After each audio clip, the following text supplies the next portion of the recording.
There's some critics you mentioned out there that seem to argue that the separation of church and state with the advertising money that some site reviews get doesn't exist. What are your thoughts on the criticism that there might be, some tainted coverage? Sure, it comes up a lot. It's a it's a wonderfully convenient explanation when you disagree with somebody's opinion that there are some extraneous circumstances that influence the writers or the critics piece.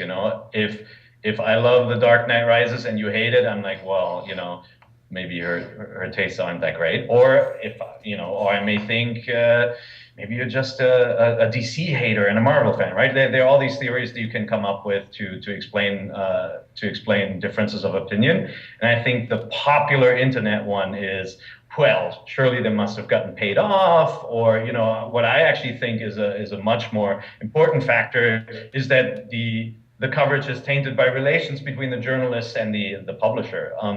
I don't think it's unique. I don't think the challenge is unique to games journalism. I think it's entertainment journalism or journalism in general, right?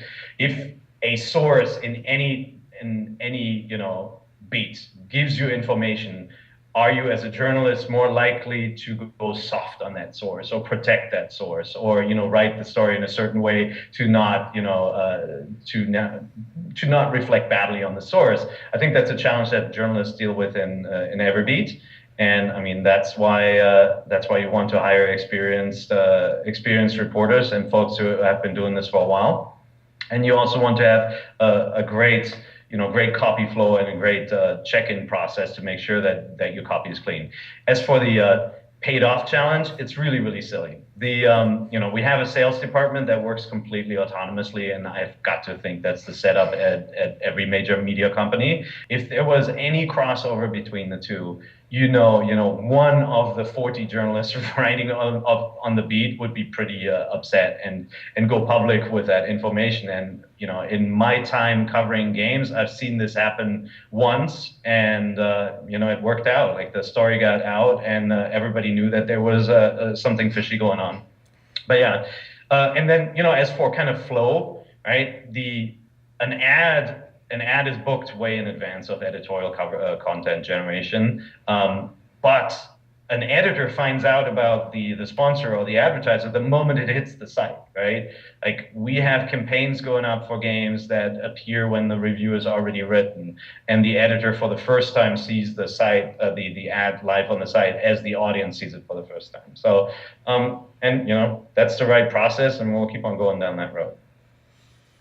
Well, with the big publishers, so I assume that because you have a completely autonomous department for the journalism, if there was any kind of publisher that was threatening to pull an exclusive in exchange, unless they got better reviews, that those kind of like that kind of situation probably just wouldn't happen just because the story would get out easily.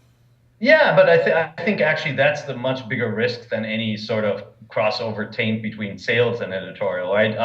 The pressures on the journalist trying to get the story, and we've had that in the past. We've had a publisher in negotiating for an early debut of a review, right? A publisher saying like, well, we'll only let you debut the game early if you give it a 9 or above, and at that point the journalist says, I can't guarantee you a score, and so negotiation for exclusives usually happens way in advance. Like, it'll be 2 weeks out and you're trying to get an exclusive preview. You haven't even seen the game. And then, when the editor sees the game and it's not what he thought it would be, out of a courtesy to the publisher or developer, they may tell them and say, hey, I was really disappointed with the game. But we would never make a blanket statement saying, yes, we will take an exclusive and we guarantee X. We also don't do copy sign off. So, a publisher or developer will never see the article before it goes live. So are most professional publishers? Are they usually hands off with the reviews then, or do Oh, you, no. or do they pester you? No, of course. I mean, look, and I think more on the development side, right? If you work for a year or 2 years on a property, it becomes your baby. And, when you're really, really close to something and people pick up on flaws and complain about certain things, it hurts. And, you may be so passionate that you think there's something wrong there, or you're really upset at the publication for for letting their audience know that they're disappointed with the title. So there's a lot of pressure and there's a lot of anger, and we've had in the past, we had publishers who actually came up and said, "Hey, we don't want to work with you guys anymore because you're unfair. You obviously hate our company." It's usually pretty easy to show that you don't. You show your body of reviews, and you show your reviews compared to other outlets. And obviously, if you're always the outlying review and your content is completely different from what the audience sees in games, then you have a problem.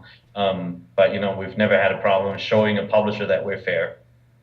Do you think the expectations from readers about credibility about the reviews has, the way that you review games must have changed over time?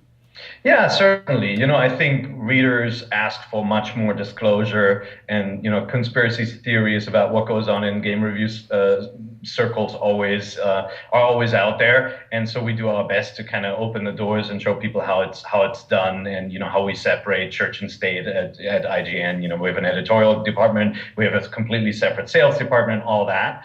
But I'd say with the move towards hiring more, folks with a little bit more of a journalism background, lots and lots of sites have sprung up with hobby critics who, in many cases, are just as good, right? The beauty of the internet is that anyone can try their hand at writing, and people who do a great job, they rise to the top, and people will refer to them. So a lot of things have changed, and a lot of things have stayed the same.